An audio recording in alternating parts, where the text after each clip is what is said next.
Hi అండి. కాకరకాయ వెల్లుల్లిపాయలు చేసుకుందామండి. ముందు స్టవ్ వెలిగించుకొని పొయ్యి మీద గిన్నె పెట్టుకుని నీళ్ళు పెట్టుకోవాలి. కాకరకాయ ముక్కలాగా కట్ చేస్తున్నాను. కాయని బట్టి సైజులు కట్ చేసుకోండి. నేను ఈ నీటిలో పసుపు ఉప్పు వేసానండి. ఇప్పుడు కాయలు ఉడకబెట్టుకోవాలి. కుక్కర్లో అయితే ఒక 2 విజిల్స్ అయితే సరిపోద్దండి. ఇలా కొంచెం ములిగి వరకు నీళ్ళు వేసుకునండి. ఇవి ఉడకబెట్టుకోవాలి. చూద్దామండి అని ఉడికిందేమో.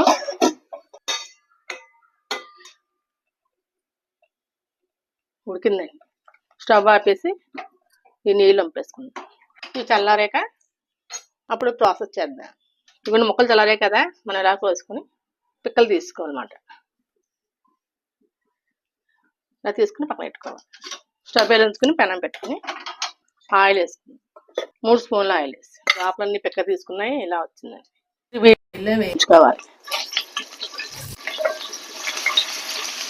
ఆల్రెడీ కొంచెం ఉప్పు వేసుకున్నాం కదండి. ముందులో ఉప్పు అక్కర్లేదు. పసుపు ఉప్పు వేసుకున్నాం కదా, కిందకి ఏం వేయట్లేదు.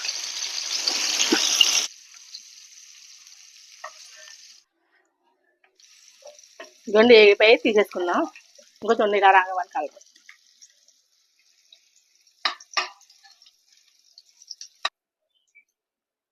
కాకరకాయ వెల్లుల్లి కారం అనుకున్నాం కదండి. ఇప్పుడు వెల్లుల్లి రెబ్బలు మనకి ఎన్ని పడతాయి అనుకుంటే అని చూసుకుని వేసుకోవాలి. ఎర్రగా ఆడాలి. పచ్చివాసన అంతా పోవాలి. చూడండి ఎంత బాగా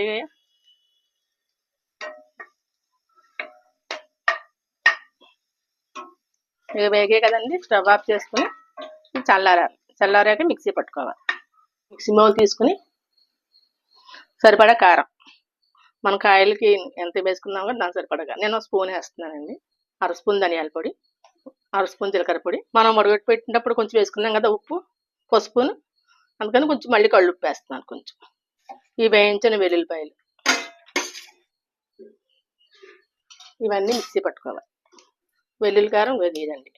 ఇప్పుడు వీటిని మనం ఇందులో పెట్టుకోవాలి. మొత్తం అన్నిటికి ఇలా స్ప్రెడ్ చేసుకోవాలి. ఇలా పెట్టేసుకోవాలి. అలాగే మొత్తం అన్నిటికి ఇలా స్ప్రెడ్ చేసుకోవాలి. ఆల్రెడీ కాకరకాయలు ఉడకబెట్టాం, నూనెలో వేపాం, వెల్లుల్లిపాయలు కూడా నూనెలో వేపాం. మళ్ళీ ఒకసారి వేసుకుంటే మనం వేపుకుంటే వేపుకోవచ్చండి, లేదా లేదు. కానీ మీకు వేపు చూపిస్తాను. మళ్ళీ స్టవ్ వెలిగించి పెనం పెట్టుకున్నాం. ఇందాక కొంచెం మిగిలింది కదండి, నూనె ఇలా వేసుకున్నాం. సరిపోద్దండి. నూనె ఇలా కూరుకున్నాం కదా,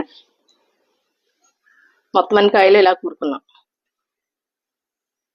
నూనెలో 1 నిమిషం సిమ్లో వేయించుకోకపోయినా పర్లేదండి, ఇలా తినేవచ్చు. మళ్ళీ ఇలా వేసుకుంటే వేడికి మళ్ళీ లోపల మగ్గుతాయి కదా అని నేను వేపుతున్నాను.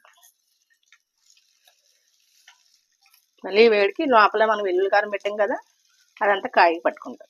స్టవ్ ఆఫ్ చేసుకుని సర్వింగ్ బౌల్ తీసుకోవడం. సర్వింగ్ బౌల్ తీసుకున్నా.